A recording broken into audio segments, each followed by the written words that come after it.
काफ़ी बदनाम श्रेणी में आता था कि चोरियों की घटनाओं को अंजाम देते, आज जिन लोगों ने समर्पण किया है, तो क्या लगता है कि आप मुख्य धारा से जुड़ जाएंगे?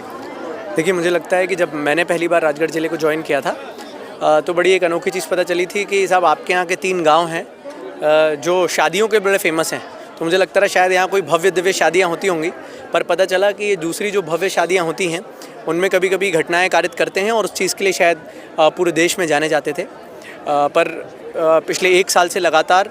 हम लोग जो 5 स्टेप स्ट्रैटेजी होती है उसके तहत काम कर रहे थे, जिसमें चाहे सर्वेक्षण हो, सर्वेलेंस हो, इंटेलिजेंस कलेक्शन, गिरफ्तारी या अरेस्ट और साथ ही साथ अब सरेंडर एंड रिहैबिलिटेशन। मुझे लगता है कि माननीय मुख्यमंत्री जी डॉक्टर मोहन यादव जी का भी यही संकल्प था जब शुरुआत में वो पुलिस हेडक्वार्टर्स आए थे और उन्होंने गृह विभाग का चार्ज भी लिया था कि लोगों को, ऐसे समुदाय के लोग जो अधिकतर कभी गलत कामों से जोड़े जाते रहे हैं या जिनके बारे में सिर्फ गलत अवधारणाएं बनी हुई हैं, उनको सही रास्ता दिखाना, उनको मुख्य धारा से जोड़ना, उसी के लिए लगातार काम कर रहे हैं। आज तीसरी बार है ज़िले में, जब पहले कंजर समुदाय के लोग जो सामने आए थे उन्होंने सरेंडर किया था, आत्मसमर्पण किया था। उसके बाद कड़िया और गुलखेड़ी गांव के लोगों ने, करीबन 22 लोगों ने सरेंडर किया था और आज करीबन जब 45 लोग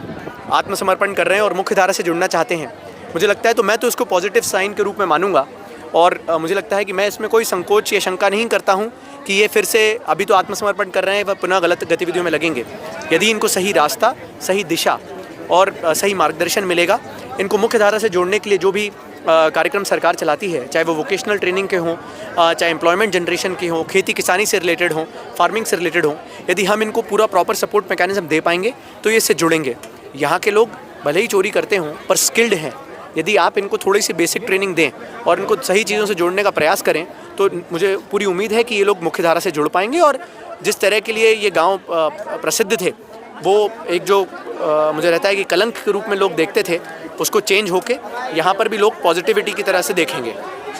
एक सर 80 लोग तकरीबन जो है 80 लोगों ने समर्पण अभी तक कर चुके हैं और एक समय था कि पुलिस के ऊपर पथराव जैसी घटनाएं भी इस गांव में होती थी, तो क्या आप कुछ आपने विश्लेषण करा कि किस तरह से सुधार इनमें फाइनली आ सकता है? देखिए, मुझे लगता है कि समय के साथ बदलाव होता है, पुलिसिंग अपनी स्ट्रैटेजी में भी बदलाव करती है। ये बात सही है कि पहले कई बार ऐसा बताया जाता था कि भाई इन गाँव में अगर आएंगे तो पुलिस के ऊपर हमला करेंगे, महिलाएं हमला करेंगी, पथराव होगा, पुलिस की जो गाड़ी है उनको फोड़ेंगे, और इस प्रकार से शायद कभी दबिश उतनी सफल नहीं रही हो। तो मुझे लगता है कि निरंतरता सबसे इम्पोर्टेंट चीज़ जो था कि 70% लोग जो हैं इसमें वो गलत कामों में नहीं रहते हैं, उनको चिन्हित करके अलग कर दिया जाए तो गांव के बाकी लोगों में ये भरोसा रहता है कि हमारे लिए पुलिस नहीं आई है, तो वो इस तरह की गतिविधियों में नहीं आते हैं। सिर्फ 30% लोग, वो भी स्पेसिफिकली जो गलत कामों में जुड़े हुए हैं, यदि उनको टारगेट करके हम उनको इंटेलिजेंस बेस्ड मेथड से उनका अरेस्टिंग करते हैं तो गांव के बाकी लोग पथराव और जैसी जो स्थिति बनती है वो नहीं करते हैं। हम 3 बार कैंप लगा चुके हैं और कैंप लगाने से मुझे लगता है लोगों में 2 तरह का भरोसा जगा है कि पुलिस भी इतनी कोई हमारी दुश्मन नहीं है, और जिस तरीके से पुलिस के लिए बाहर के लोग अवधारणा बनाते थे कि पुलिस जो है वो छोड़ेगी नहीं या आपको सही रास्ते पे आने का मौका नहीं देगी, मुझे लगता है कि उसमें बदलाव आया है। सर, चोरी का माल बैंकों में रखने की एक बात ज़्यादा आती थी कि गोल्ड लोन के रूप में वहाँ रखा था। देखिए, ये बात सही है, ये भी हमारे लिए बहुत शॉकिंग था जब हमने एनालिसिस किया कि चोरी का इतना सारा माल जो गोल्ड और ज्वेलरी रहती है वो आती है, परंतु जब भी हम यहाँ के घरों में सर्च करते हैं तो हमें कोई भी गोल्ड ज्वेलरी मिलती नहीं है। तब इसमें पता चला कि जब हमने यहाँ के जितने भी, चाहे मन्नापुरम हो, HDFC हो, अन्य जो गोल्ड बैंक्स के खाते थे उनको चेक करना शुरू किया तो बहुत स्वाभाविक सी बात हमें लगी कि करीबन 70% खाते इन गाँव में, जो कि पचोर, चाहे पचोर कस्बा हो, कमर्शियल कस्बा है, आम लोगों के होने चाहिए, परंतु 70% जो गोल्ड लोन के खाते हैं वो अधिकतर कड़िया, गुलखेड़ी और हुलखेड़ी गांव के लोगों के थे। तो इससे ये बात तो स्पष्ट हुई थी कि ये लोग अपना जो ज्वेलरी और अन्य चीज़ रहती है उनको गोल्ड लोन के खातों में शिफ्ट करते हैं, वहाँ से कैश विड्रॉ करते हैं। क्योंकि कैश का कोई आपके पास प्रूफ नहीं रहता कि कैश कहाँ से आया है, किस प्रकार से आया है। और एक लूप होल जिसको हम प्लग करा रहे हैं, जिसके लिए हमने RBI को भी पत्राचार किया है और लिखा है और वहाँ से भी संपर्क किया है कि गोल्ड लोन भी जब इशू हो उसमें जो अधिकृत GST पेड बिल हो, उसके बिना गोल्ड लोन भी अब इशू नहीं किया जाए। इसमें एक प्रैक्टिकल समस्या ज़रूर आती है कि कई बार पुराना गोल्ड ज्वेलरी रहती है जिसको लोग बोलते हैं कि साहब हमारा पारिवारिक है, पुश्तैनी है, परंतु उसकी भी जांच करने की प्रक्रिया जो है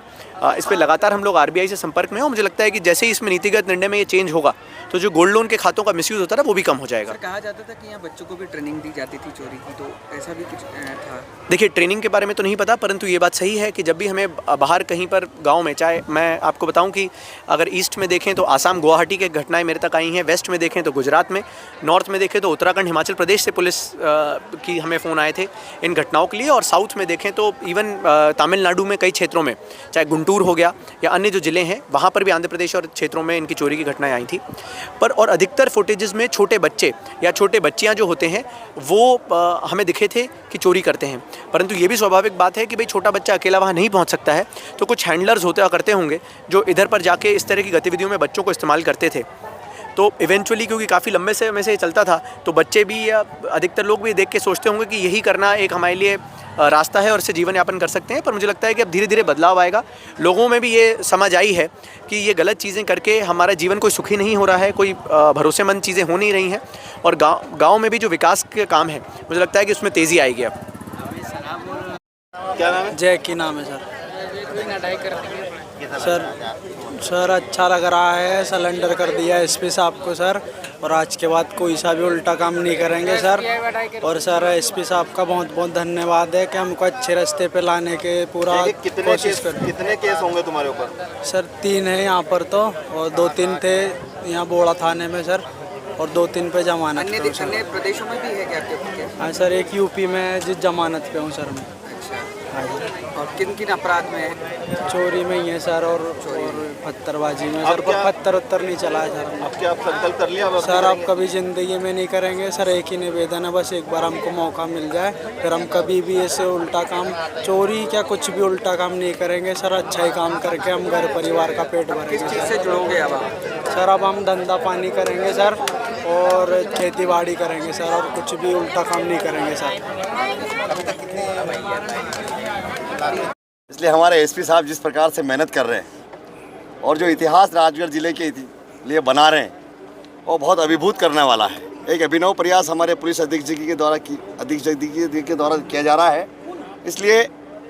सबसे यही प्रार्थना है गांव के लोगों से हम कि आज ऐसी घड़ी, ऐसा पल आया है जब आपको सही मार्ग पर चलने के लिए कोई आपको आगे ला रहा है, कोई तो है जो आपकी चिंता कर रहा है। और गाँव के लोगों ने इसमें अपनी सहमति दिखा करके और सब गलत कार्यों को छोड़ करके, सारी रूढ़ियों को, सारी बुराइयों को त्याग करके और समाज के लिए सकारात्मक सोच लेकर के आगे आना चाह रहे हैं। सब इस विकास की धारा में आगे बढ़ना चाह रहे हैं और मैं उन सबको बहुत बहुत बधाई देता हूं, धन्यवाद देता हूं कि आज जिन लोगों ने अपराध के मार्ग को छोड़ करके और सत्य के मार्ग को अपना आया, सही मार्ग पर आए, ऐसे सारे लोगों को बहुत बहुत बधाई, गाँव वालों को बहुत बधाई, बहुत शुभकामना। और बार बार हम इस गाँव में आते रहेंगे ताकि ये गाँव विकास की मुख्य